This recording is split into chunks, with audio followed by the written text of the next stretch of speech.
Hi everyone, this is Mrs. Gordon. I wanted to go ahead and provide each of you with this tutorial on how to create your projects. On your classroom page, I did post the finished product of the project that you will be creating today.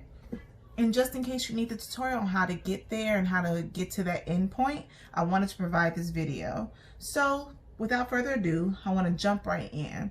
So the name of the project is called Optical Art. Some of you are familiar with it because we did discuss it before I left on my maternity leave, but we're going to do another version of it. More simple, easy, and I think it'll be kind of fun. So the finished product I created is this here. So the illusion, or optical art, does mean illusion, right? Optical, which refers to the eye. And so it's just a trick on the eye to make you feel or make you think that you're seeing things moving when they're really not. So in this image, it's supposed to give the illusion that the lines, all these lines together have created these bulky shapes that are bunched together, and they're pushing against each other to kind of come out of the page. And it doesn't, maybe this one doesn't jump out the page as much, but I'm going to show you how yours can even more if you want to take it a further step to really dive into the illusion. So with this is your finished product. I'm going to show you how to get to this step, and if you want to go further, I'll show you how you can push it even further. So before we get started, let's do a quick supply check on the things you'll need to create this piece of work. So first thing you'll need is obviously a sheet of paper. I have mine here. I'm using a regular white sheet of paper, sketch paper. You can use a sheet of sketch paper, computer paper, or if you don't have any of that available, a sheet of notebook paper is sufficient. That's more than enough. Just grab a notebook or whatever you may have and just use that. You'll also need a pencil. We do not work in anything but pencils because you do need to be able to erase anything that you create if you make a mistake. So please, please, please start in pencil. Do not start in pen. So you will need a pencil, and you will need some type of coloring utensils. You'll need either color pencils, which is what I'll be using today, or you'll need crayons or markers. Now, if you don't have any of that available, you do have the option of using the pencil to create shading. So you can still create that look that I did for my final, but using pencil only. So without further ado, I'm going to jump right in to what you'll need to do to create your optical art assignment. First step, with your pencil, you will need to divide the paper in half. So we want to have these lines facing different directions, and in order to do that, we do need to put a bit of a wavy or curvy line in the center of our page. So find center as best you can, and you want to start at the edge of the paper and draw a curved line from that edge to the edge on the right. So the curve can go up, down, you can curve it as much as you want. I would suggest limited curves just so it doesn't kind of get out of control. And you just do a curve across your page. Really simple. I just curved down, then curved up. It's really simple. Next step, you're going to do curvy lines from the top of your page down. Those can curve a little bit more, but again, you don't want to have dramatic curves. For example, like this, because you won't be able to create the illusion. The curves do need to be wide and long to create the illusion. So starting at the top of the page, you want to create a curve from top to bottom, and then move over another, and you want them to be close to about the same size. They don't have to be. And maybe start the curve in a different direction. And then again, you just want to keep doing this till you get to the edge of your paper.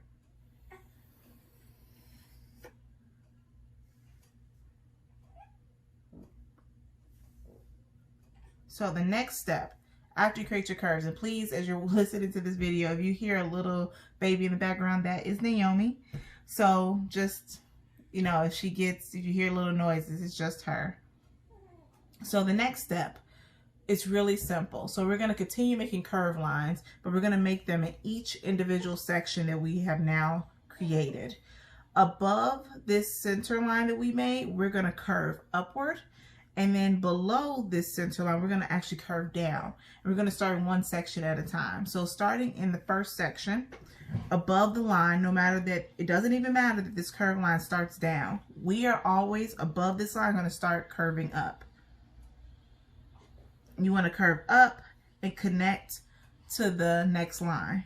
Starting at the edge of the paper, up, curve to the next line.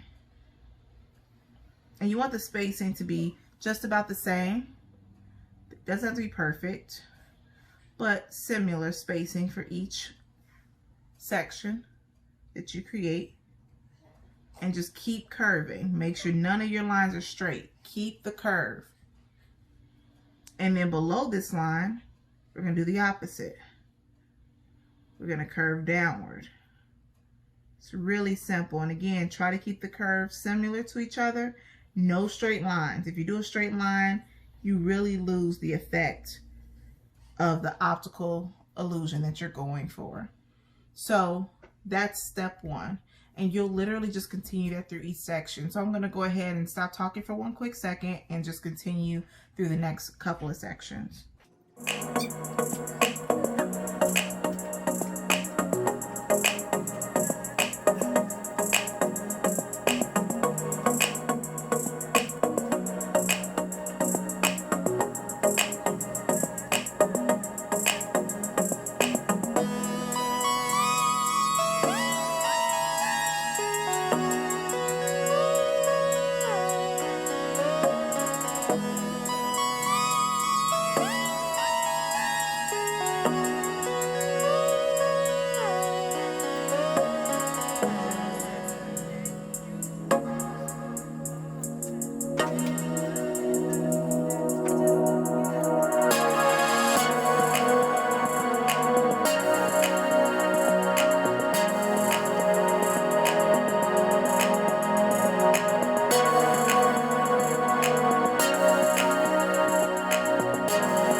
All right, so once it's done, the very next step to do is to add color. Now for my final one that I showed you previously, I used three colors. I used purple, blue, and gray, or this silvery color.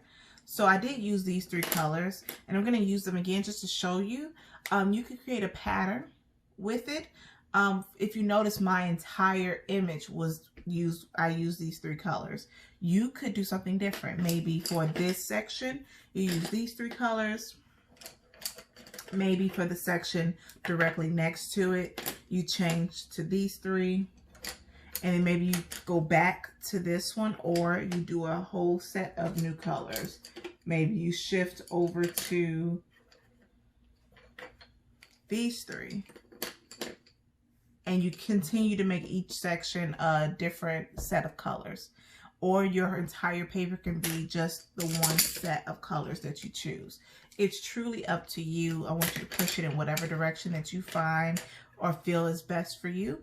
So just to quickly show you, you'll start off with your first color, and starting in your first section, you'll color it in. It's up to you how dark you color it, how light you color it. I'm actually going to turn my paper a little bit so I'm able to color it better.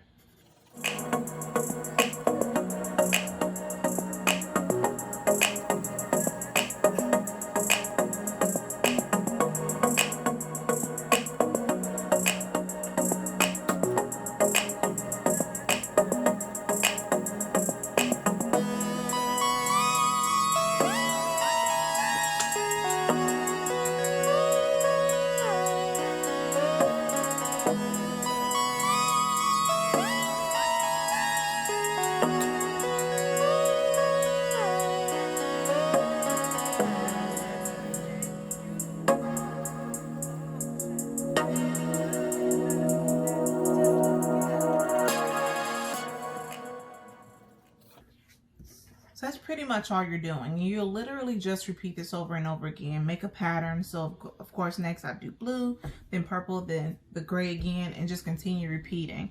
Now to really get a cool effect, to really make it feel like that these different sections are bulging out of the page, you can use a little bit of value. So you can make the edges dark and the centers light. So the best way to do that, going back with your color pencil. So I'm gonna just I'm gonna do it with purple just to show you. So on the edge of each corner, that will be darker and the center will be the lightest. So to get your darkest color, you do need to press firmly. Not so firmly that it breaks, but just firm enough that you get the dark color. So I'm just going to start coloring right at the edge first on both sides, just to make sure I don't go outside of the lines when I'm coloring in, when I go further. Okay, now I'm going to color toward the middle.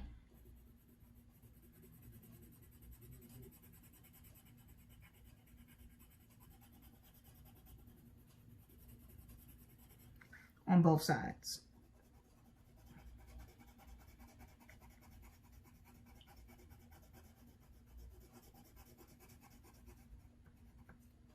And as you see, as I work toward the middle, I'm just going to blend. And I blend by not pressing as firm anymore. You do have to lighten up your touch to the paper so it can blend in the dark to the light. So I'm not pressing hard anymore. I'm just pressing soft. Just so I can blend the dark into the light, leaving the center the lightest. And I'm just going to go back over those edges, make sure they're as dark as they can be, so I can really get that look that this is really bulging forward, because the edges are dark and that middle piece is coming forward, which is closer to the light area, or the light that's shining on it. Then I have my value done, and it makes it even more three-dimensional, and it really gives that look that is popping off the page. And you can repeat that. You would, if you want to go further, just repeat that with every section.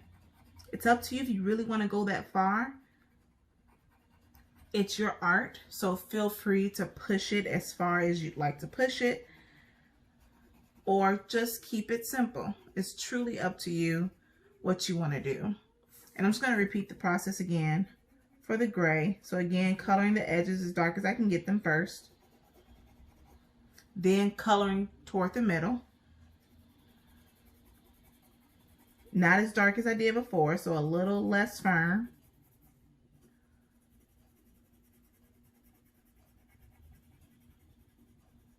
Okay.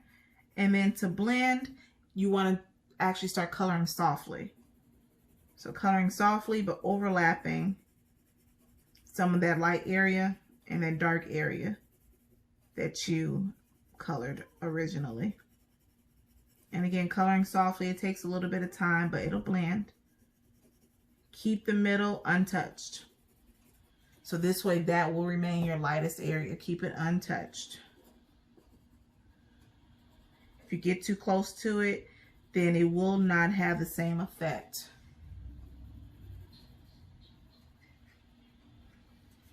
All right, so that's how you really create that look. Like I said, you can push this even further. You can keep it really simple. So I'm going to show you the finished product one more time. So the finished product, this is how you can take it. Everyone should at least get to this portion. You can make all of your sections the same colors like I did, or you can make each individual section its own different pattern of colors. And if you would like to push it even further, you can actually make it a little bit more three-dimensional by adding some value changes, making the edges dark and keeping the centers light. So whatever you'd like to do, but the minimum is this, and you can go even further if you'd like. And please make sure to take photos of the work that you create and post it into Google Classroom so I can see your wonderful artwork. If you have any questions, please reach out to me. with any questions on this assignment. If you need me to if you want me to go over this again or do a more detailed version of how to do the value, I can if you need it. So just let me know. And again, thank you so much for watching and have fun making art.